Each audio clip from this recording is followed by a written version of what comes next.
second week of Steelers OTAs is here. We're going to talk about the most important things that are going on this week, including Diontae Johnson. You're going to get my thoughts after Omar Khan's initial press conference and some talk about DeMarvin Leal, the new rookie on the defensive line. I'm Chris Carter here on the Locked On Steelers podcast. Let's get into it. You are Locked On Steelers, your daily Pittsburgh Steelers podcast, part of the Locked On Podcast Network, your team every day.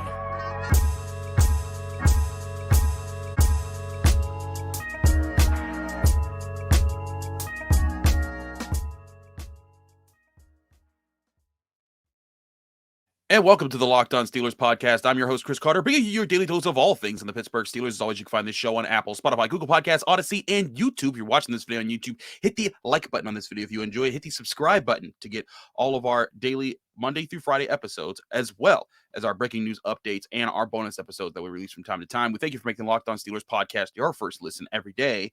Today's episode is brought to you by BetOnline. BetOnline has you covered all season long with more props, odds, and lines than ever before. BetOnline, where the game starts. All right, Steeler fans. Let's get down to it.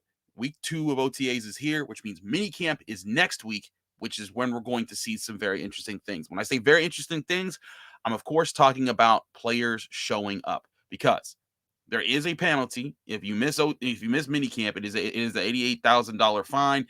It is the first step of like, okay, is this really a holdout situation? And the only really person or two people that you're really looking at right there are Diontae Johnson and Stephon Tuitt. Now, of course, Stephon Tuitt isn't a holdout situation. It's just, can he be healthy enough to show up for minicamp and participate? He's not at OTAs. This Cam Hayward said he's sure that he'll be there. He's confident in Stephon Tuitt's return this season. But Diontae Johnson is a different story. Now, while Minkah Fitzpatrick is also in a contract year, he's showing up to practice. He's been there.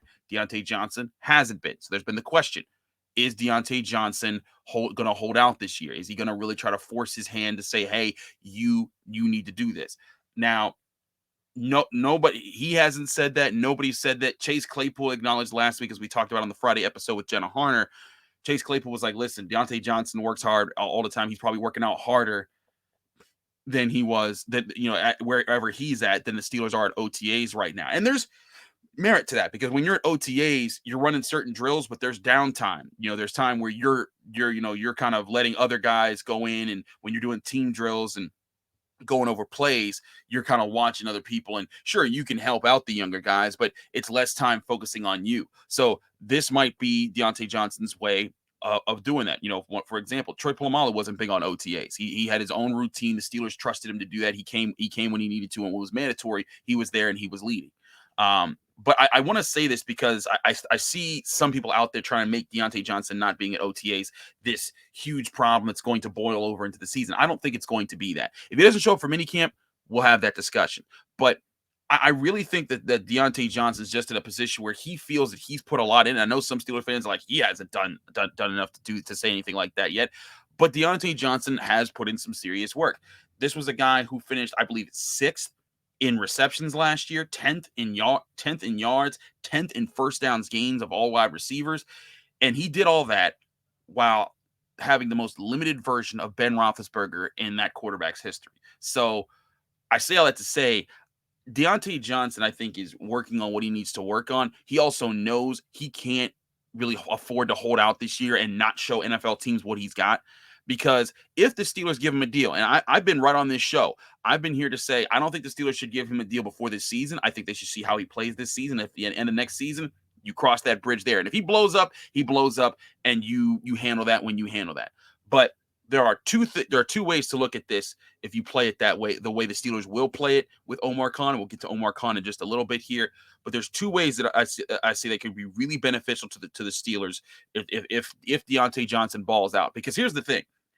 If you don't offer him anything and he doesn't ball out this year, you just drafted George Pickens and Calvin Austin. You still got Chase Claypool. You could draft another 2 receivers you want in this next season. You'll be fine. You also signed Miles Boykin. You're going to have, athleticism and talent in your wide receiver core.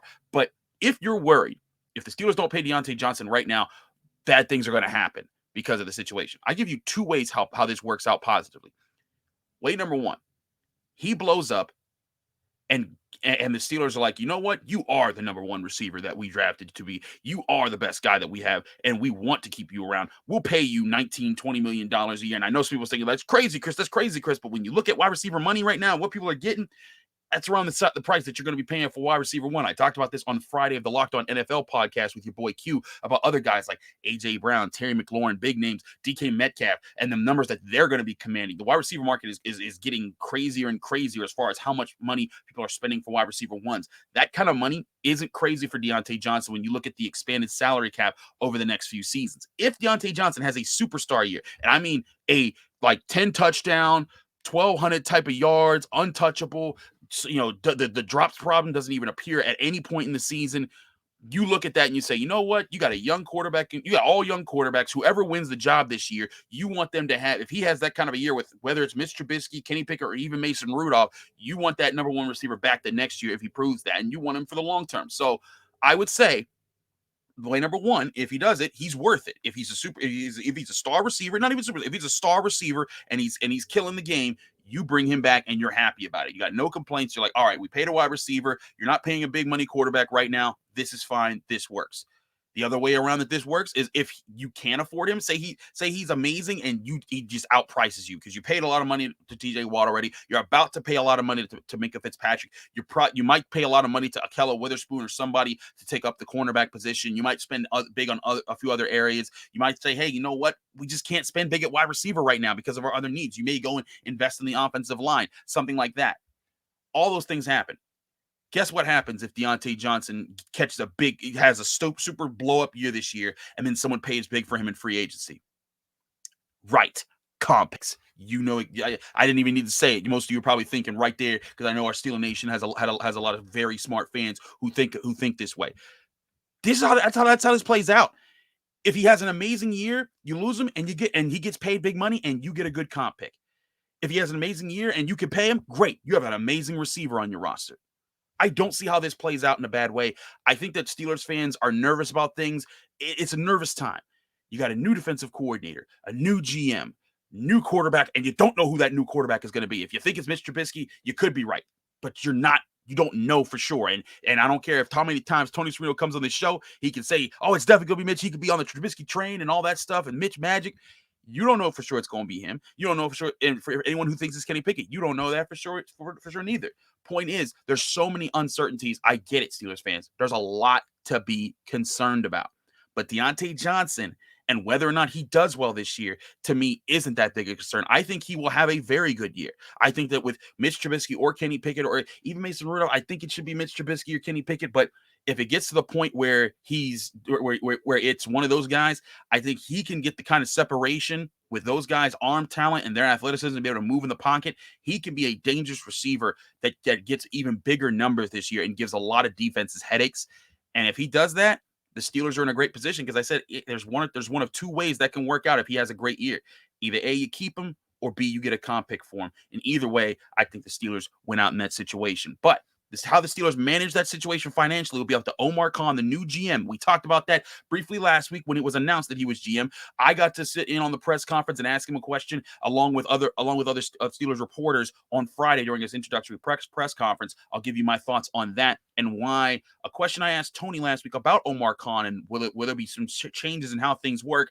I think we kind of got the answer from that in that introductory press conference. Stay tuned. We'll talk about that in just a minute here. But first, I got to talk to you guys about betonline.net. Y'all know about betonline.net. It's the number one source for all your betting stats and sports information. Find all the latest sports developments, league reviews, and news, including this year's NBA playoffs. The NBA finals are right around the corner. Game 7 just happened for the Eastern Conference Finals, which means it's locked. We know who's going to play in the NBA finals. It's going to be exciting there. But meanwhile, Stanley Cup playoffs, they're going on right now. It's a really exciting time, and you got Major League Baseball going on. So many things to put money down on, and the best place to figure out how you're doing that is betonline.net. It's your continued source for all your sports wagering information, from live betting to playoffs, esports, and more. Head to their website today, or use your mobile device to learn more about the trends in the action at BetOnline, where the game starts.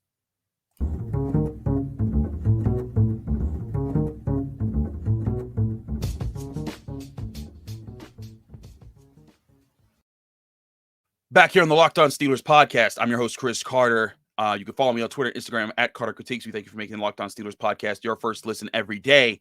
I want to talk about Omar Khan because we talked briefly about it. And to be honest, we are learning a lot about Omar Khan. Omar Khan has been one of the guys in the background.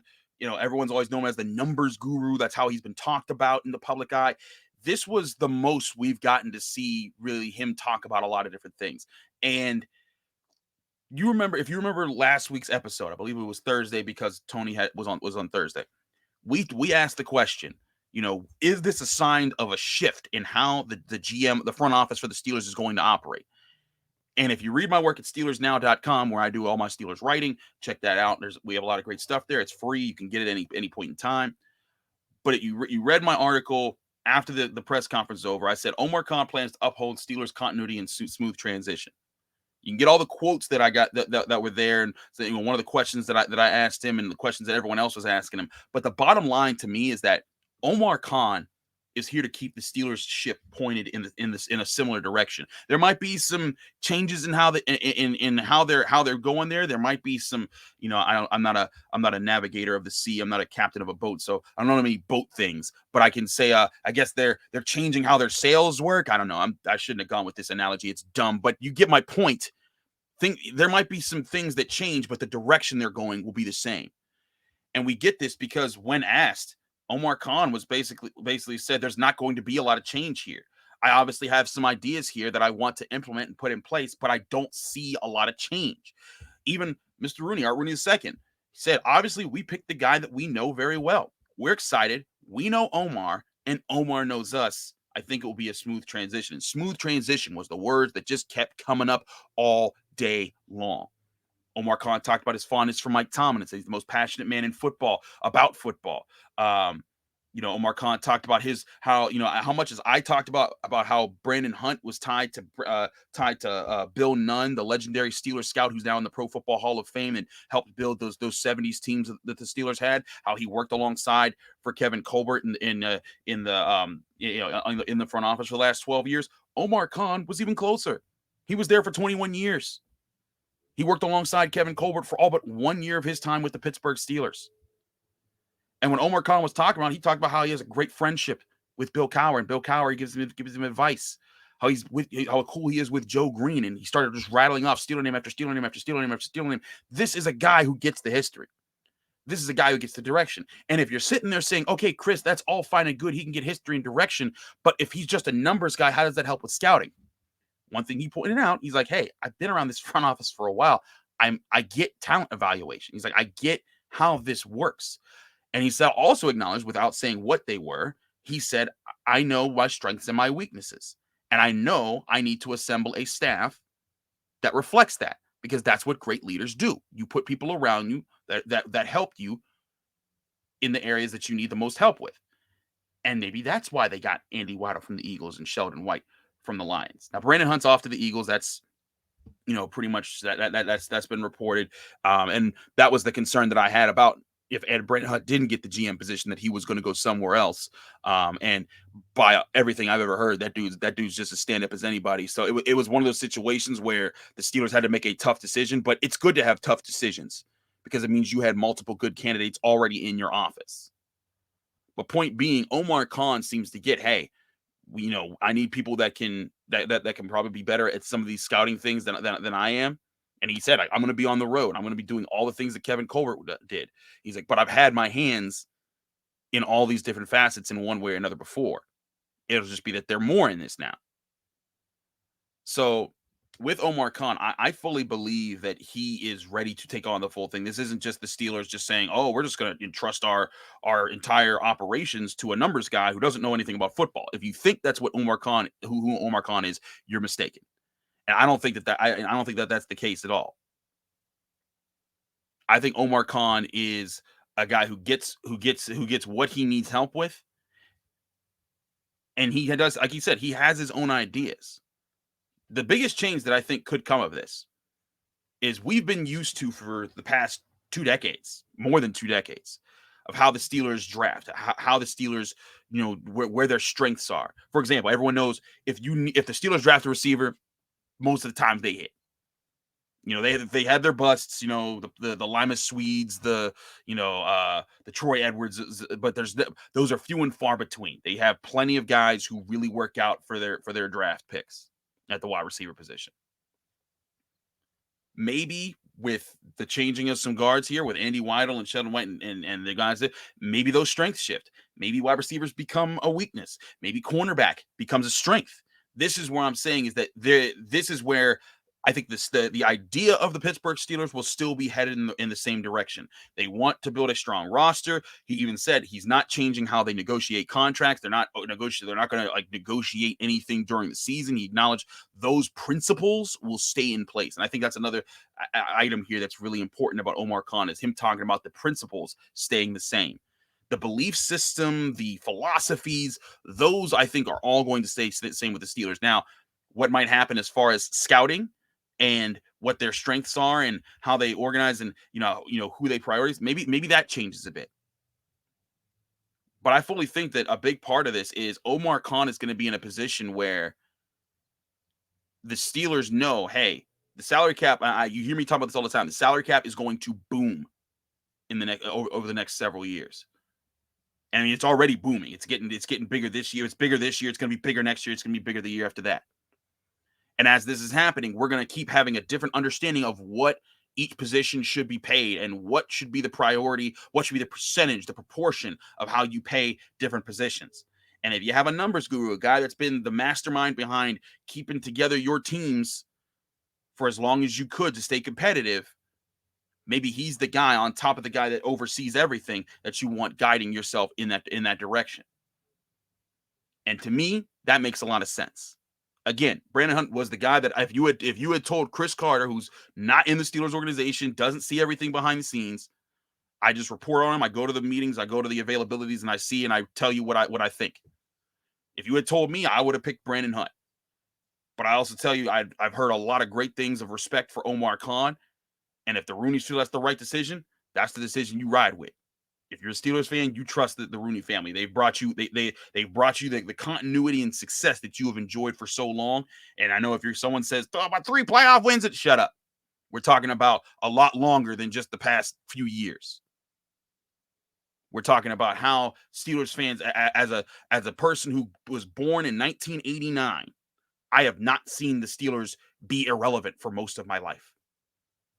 They've been either in the playoffs, in the playoff hunt, or if they had a down year, they were back like the next year. So, point being, I trust the Rooneys with this decision, and Omar Khan is not. I don't think will be limited in what strengths he brings to the table as the general manager. But hey, we got to, like I say all the time, you got to see how things play out. You guys hear me all the time whenever people try to ask, hey, Chris, how do you grade this draft class? And it's like the day after the NFL draft. And I'm like, I don't grade draft classes until 3 or 4 years after they're picked, because then we see how they play out. GM's the same way. I'm not going to grade Omar Khan, I'm not going to grade his entire legacy over a first year of drafts and free agent signings. It's going to take a long time to evaluate what's his plan, what's his vision, and how is it enacted. But it's going to be fun along the way, because there's a lot of points of change that the Steelers are going through right now, especially with quarterback, defensive coordinator, and really the entire offense. The offensive line is being reshaped. The wide receiver core is being reshaped. They're going to have to figure out a whole new identity on offense. The defense, like I said, the defensive coordinator is different. This is a big time for change, and for Omar Khan to kind of be in the middle of that, I think could be a very good thing as they figure out what their next move is and what their next direction is as the Pittsburgh Steelers. We'll keep an eye on those type of things, but I want to talk to you guys about DeMarvin Leal. I did not forget about my point here, because I had a really good conversation with him. I wrote about him over the weekend on SteelersNow.com. I'll talk to you about him in just a minute right here on Locked On Steelers podcast. I'm Chris Carter. Be right back.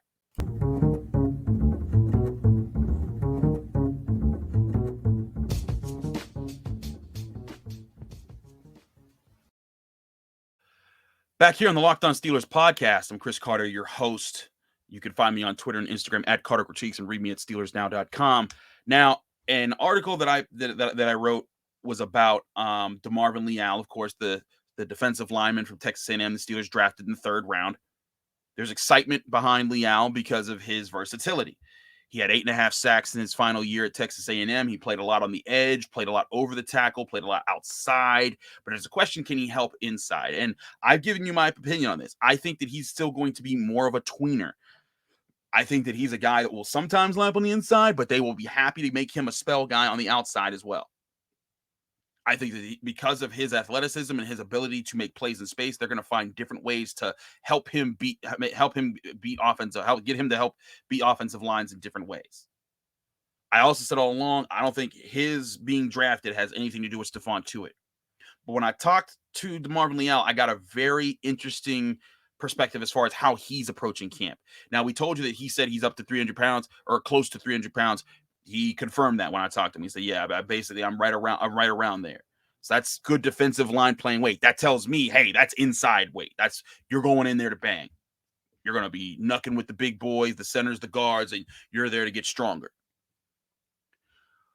But what I thought was very interesting when I talked to him was how eager he was talking about hitting somebody. And because I talked to him like, hey, man, people are talking about, you moving inside, places you weren't in a lot. Like, is there like anxiety there? Like, hey, like we're doing all these drills right now and these are shorts and helmets and no pads.